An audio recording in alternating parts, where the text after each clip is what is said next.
Hello everyone and welcome back to Tarot and Torch. I am so excited for today's unboxing. This, if you've seen me on Instagram, you may have seen that I would be doing an unboxing of the Haunted Cottage Oracle by Syrian Shadow. And I actually received this on my birthday, but it's been a few days now and I just have been so incredibly busy with just life and everything. It's this month is always very busy because it is my birthday as well as my daughter's birthday, and so I'm planning for her birthday party, and we also celebrated Mother's Day, and there's just been so much. I also have been working on submitting their homeschool portfolio, and I have a course that I'm taking, so just a lot of stuff happening. So but that being said, I have been very much anticipating this.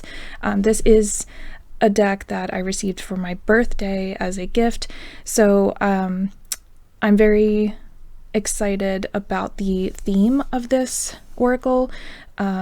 This is really from the few images that I've seen, this looks it has a very gothic vibe, but also it appears to be very soft and almost like portraits, like oil paintings. That's kind of how it seemed to me. So I'm excited to see what it looks like in person. And I also intentionally have not been watching any walkthroughs or anything because I really want to be surprised by this one. Okay, so we have the box. It says a 45 card deck and guidebook, so it seems that there is a good amount of cards here. The back says cross the threshold into your own soul. Within these haunted walls, an invitation awaits. Dive deep into your psyche and uncover the hidden intricacies of your intuitive journey. By stepping inside, you can confront your fears, explore the energies that shape your life, and unlock the true power of your destiny. Each card holds the energy of haunted objects, rooms, and spirits, weaving a lush tapestry of symbolism and insight. Through his unforgettable illustrations and companion book's wisdom, Syrian Shadow encourages you to face the darkness and embrace the transformative power of solitude. In the stillness and mystery of the haunted cottage, the most profound revelations will be yours. If you don't know, Syrian is on Instagram, and I've been following him and seeing the couple of images that he had shared from this deck as it was being created, and I really just fell in love with the entire aesthetic. As I have this little garden that I grow, and my aesthetic is very much a dark cottage core kind of aesthetic, and of course leaning into gothic, as that is just what I like to surround myself with and how I like to perceive the world around me. So this fits perfectly into that kind of world. So far, everything that Syrian has created has been very special in my collection, so this is very highly anticipated. Wow, look at that. Okay, so this is the inside flap. Look how diffused the light is here. That is so beautiful. It's almost like there's a spotlight on the ghost, but the background is so beautifully dark and with this little bit of diffused emerald light. That is gorgeous. I mean, I would hang that on my wall as a decor piece. Ooh, okay. So this guidebook is actually very thick, and it has a nice smooth paper quality, the cardstock, and it has a nice thick cover as well. So it's a little bit more substantial and heavy than some of the guidebooks that I have. Tending Your Haunted Cottage. I love that. It's by Llewellyn. Yeah, so the other ones look like they were from Rockpool, and this one appears to be from Llewellyn, so that's interesting. I didn't know that. Oh, that's so nice. Okay, so there's the first color image. This is really good quality for this guidebook. Introduction.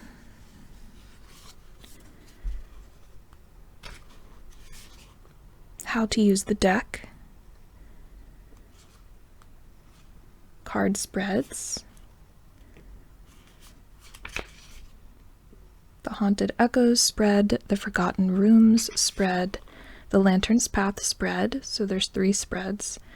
And then we go into the card interpretations. I love these images so much. I'm gonna love this. I already know.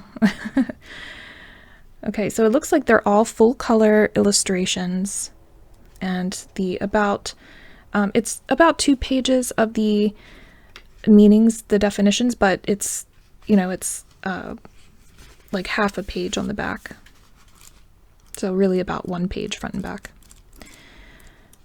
Okay, so this, oh my gosh, this is gorgeous. I'm so delighted. Okay, so let's get into the cards.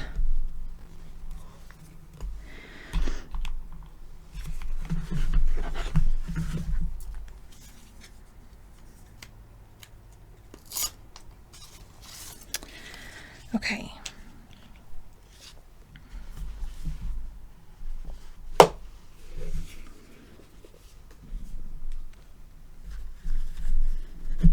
So the back, we have this nice solid brocade, very gothic kind of wallpaper pattern. I love that.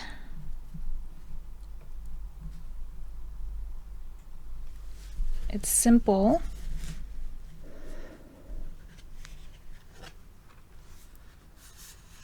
Okay, so the cardstock is actually very interesting. It's very flexible, not thick and cardboardy like some of his other decks were, so it's a little thinner. But I like that. I feel that it's flexible enough to where it's not going to bow out a lot. But we'll see how it holds up. But I actually really like the cardstock, and it feels very smooth. There may be like a gloss. I do see on the edges here where there could be a little bit of a, I don't want to say creasing, but there's something going on here with the very edge of the card. You probably can't see from this point of view. Okay, so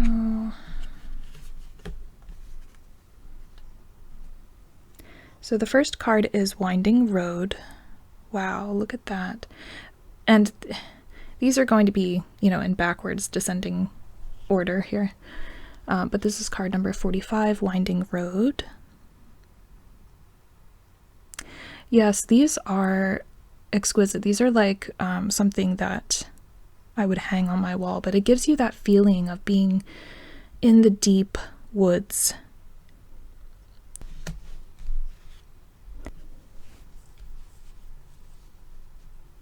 This is like when I go hiking with the kids, you know, how it feels when you go down a trail that's very deep and dark and mysterious. Wow, look at this. Yeah, this is one of the images I saw on his Instagram that really drew me to this deck, because look at that. This actually reminds me a lot of The Ring. I think it was The Ring, where she was in the well. It's very spooky, for sure, but I love it. The diffused light in this deck is absolutely beautiful. Waterfall.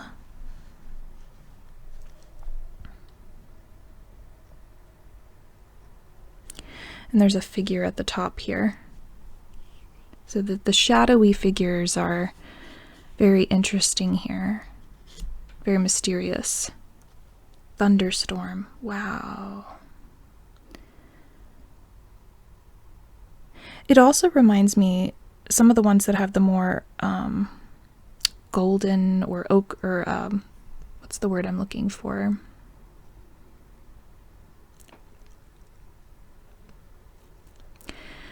The ones that have this color scheme where it's a little bit more orange. There's a word for it. Sepia, that's the word. They actually remind me of some of the old oil paintings that people used to have kind of on their walls. But I love that so much. The sky is just so heavy and ominous with the lightning. Thorns. Love to see brambles.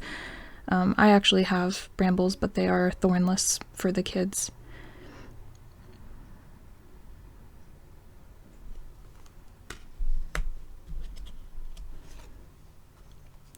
Swing. That's the one from the inner flap of the guidebook. I mean, the box.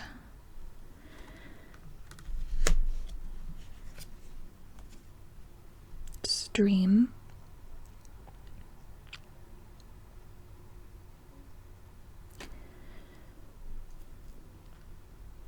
I really love this. It really does feel like being in the woods.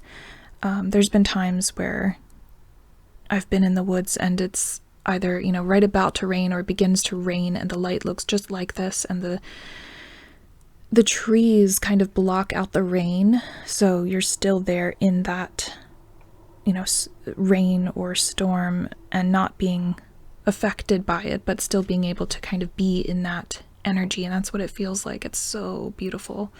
So beautiful. Stepping stones.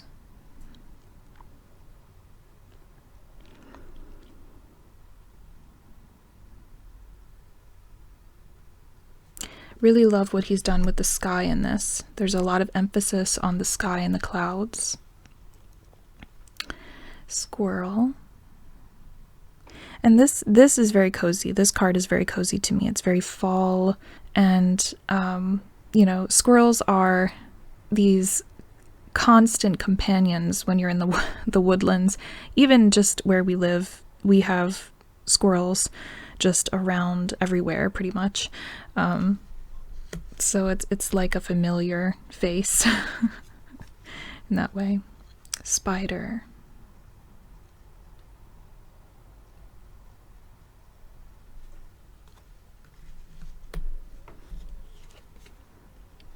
Snake. It's funny how some of these creatures used to instill so much fear in me before I started really connecting with the land.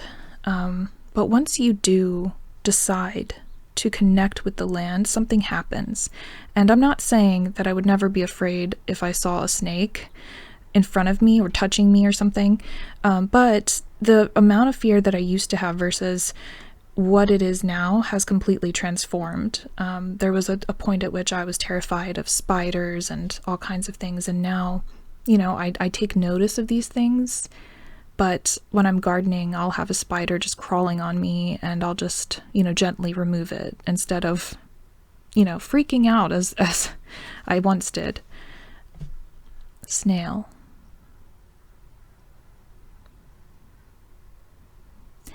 It's strange, I don't see many snails when I am out and about. I took a picture of one last year that I spotted, but just because it's been very rare for me.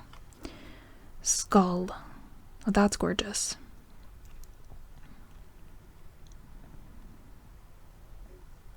Again with the diffused light, but then this almost like a spotlight on the actual image. It creates a very interesting feeling.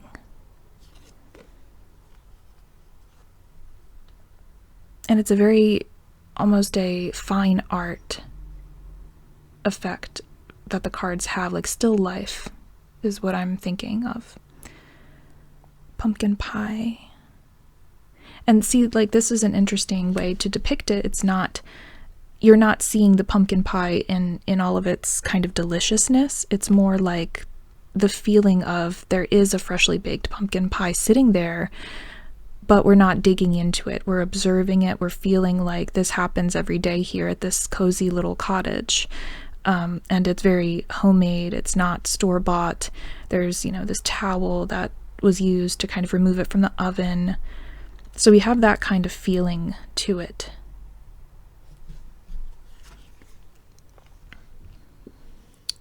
Pond.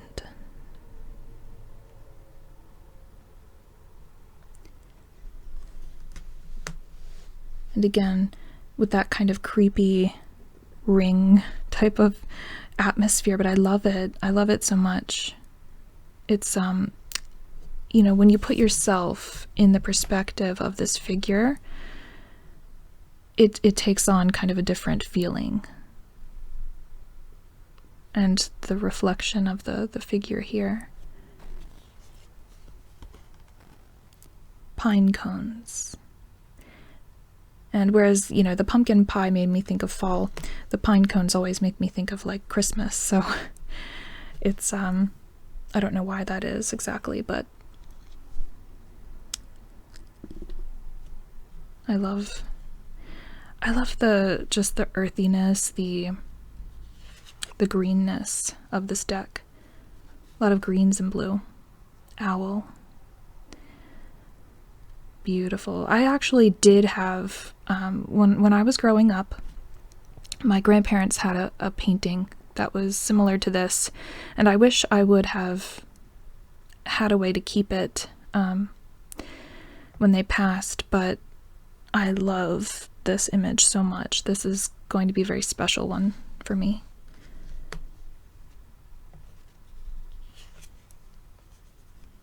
Mushrooms.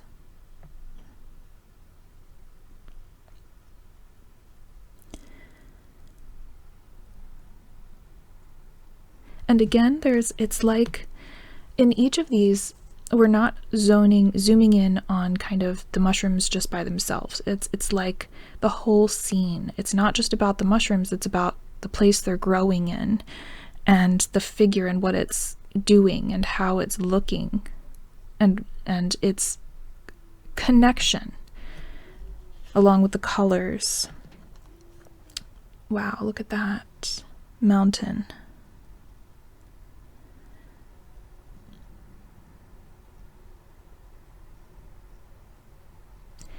I really wish I had that view when I looked out my window.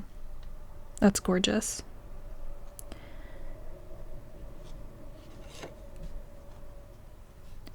Meadow. Very peaceful.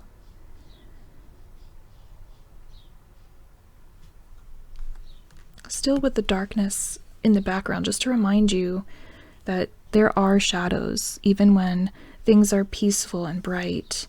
You know, there's always shadows underneath. It's just our focus shifts between the two. Magnifying glass. This one reminds me of the Haunted Mansion Oracle. There's a magnifying glass card like this. So we have that kind of crossover there, which I like. This one's, you know, much more rustic and less lush. Locked chest. That's mysterious. That actually reminds me of a movie that my husband and I watched. It was a horror type movie, suspense maybe, a little bit of mystery, and it was about this couple that moved in, that they moved into a house they were given pretty much for free as long as they didn't open a box that was in the basement. And let me tell you, that movie was incredible. It was very frustrating, but it was, if you like psychological horror, that was very, very good.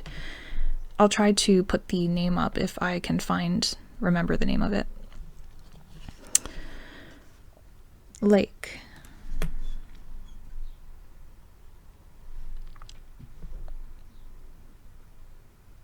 This ghost has a very interesting glow, like a halo around it. The other ghosts, not so much. They didn't have that glowing effect.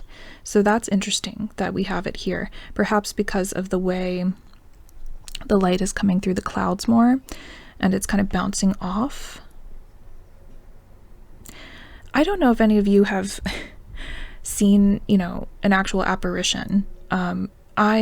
I did see one once, and it had this effect where it wasn't glowing exactly, but it did have this blurred kind of effect to it. So I'm interested to see if any of you have actually seen an apparition, what it looked like to you. It was very, very interesting. There's a lot more that I could say, but I'm trying to focus on the magnificence of the deck and not detract from that. Knots. Again, I love the deeply rich illustrated quality of these images.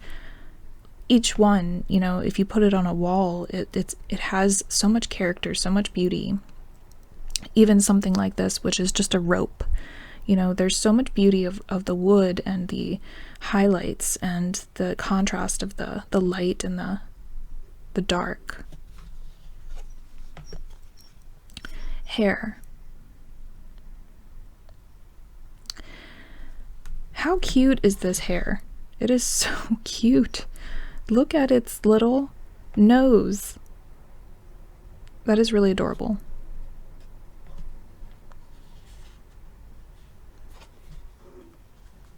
Gate.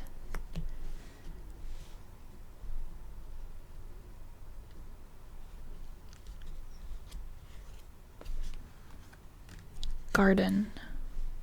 And again, how interesting. So the card is called Garden, but we're not looking at the garden. We're looking kind of whether the garden is this way or that way. We're looking at kind of the entrance or exit to the garden. So it's probably this way, I would guess, because there looks like there's some kind of berries or something here, or grapes. So how interesting is it that we're, it's like you could be going in or out of the garden, and we're looking at this ghostly figure. Frog. It's so cute. The contrast of these adorable little creatures as your little, signs and companions and guides. I love that. And it really lets you tap into the animal aspect of the earth. Fox.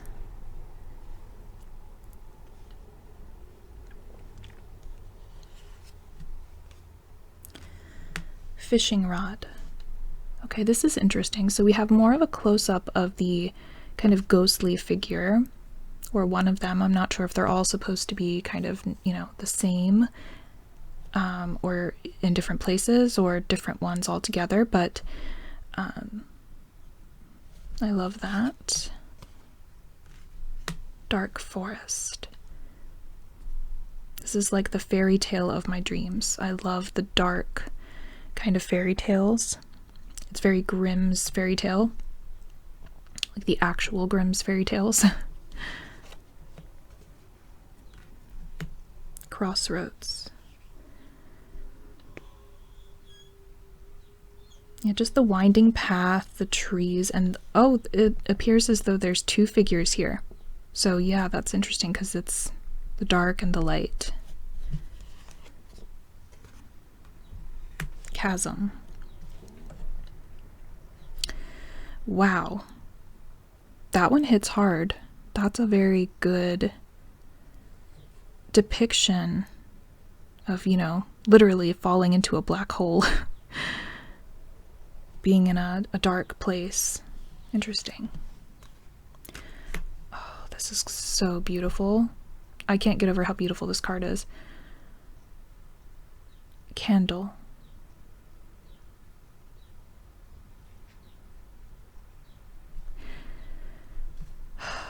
That's gorgeous. I think this is going to be a new, like, actual favorite deck.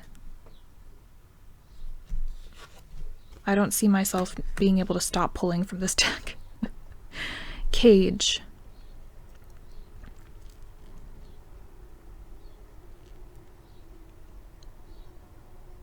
I like, of course, that the bird is not in the cage. The bird is, you know, in the sunshine, as it should be, and the cage is empty. Broom. I don't know why this one makes me feel very emotional, but it does. I think I'm recalling, you know, like a past memory, which is what this deck seems to be, you know, part of what it's supposed to be doing. But wow, that's, all of these are very special images. They hit you in a very interesting way. Bridge. And again with the kind of glowing here of the figure.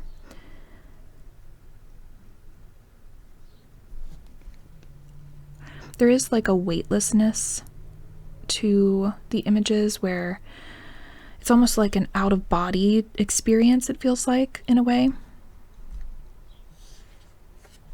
Because we're not focusing in on any one particular thing. Bramble bush.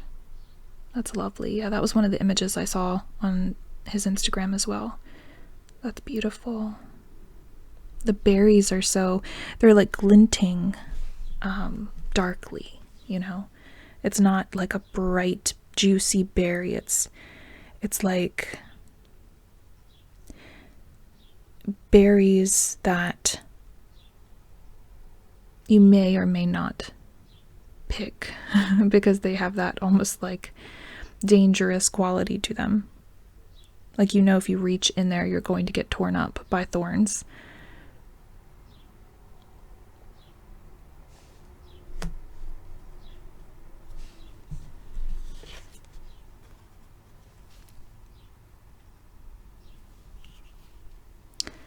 Bonfire.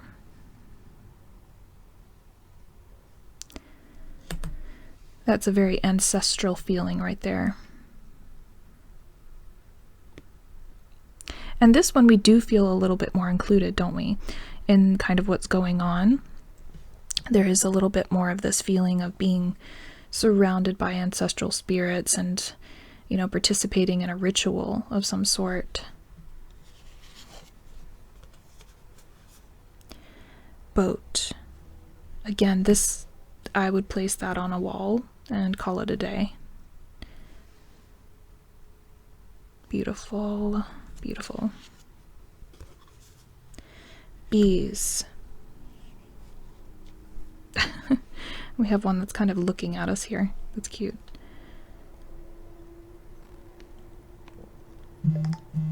And again, it's a very and antiquated is the word I think I want to say, where this is something like, you know, if you had a witchy godmother or something and you went to her house, she might have like some paintings that resemble these. It looks like there's a history behind these images. Basket.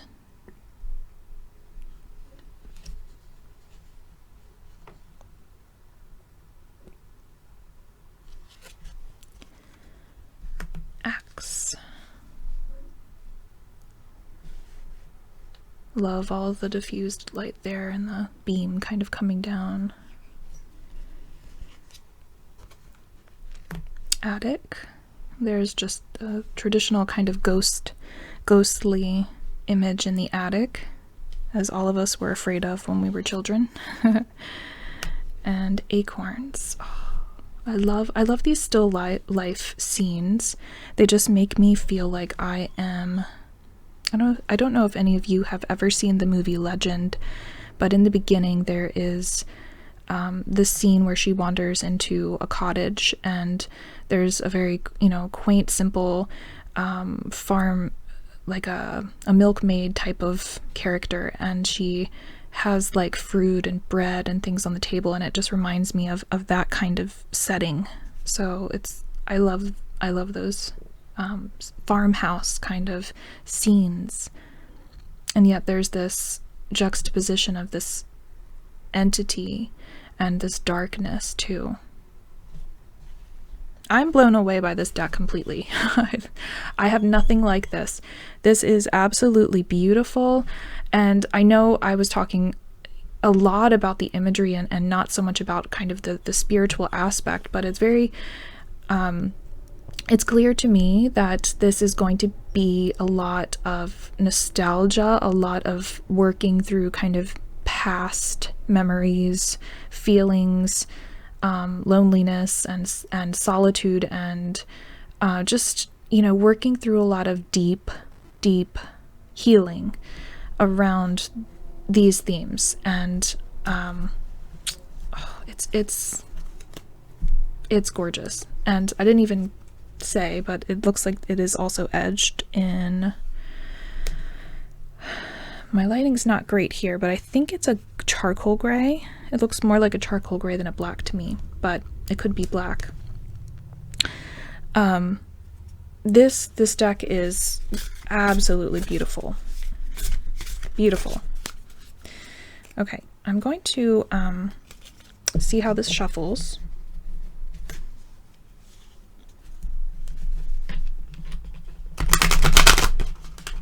Okay, it shuffles pretty well. The cards are long, so if you have small hands, you may need to shuffle the other way, but it's not hard to shuffle, as in, it's not like pushing resistance. Now, I do notice that there's some bowing, so there probably will be bowing. That does not bother me, but if it bothers you, it's just good to know. And you can always shuffle kind of the other way as well to try to balance that out. Okay, let's do a sample reading. Chasm. That's the one that I said was very impactful when I was looking at it.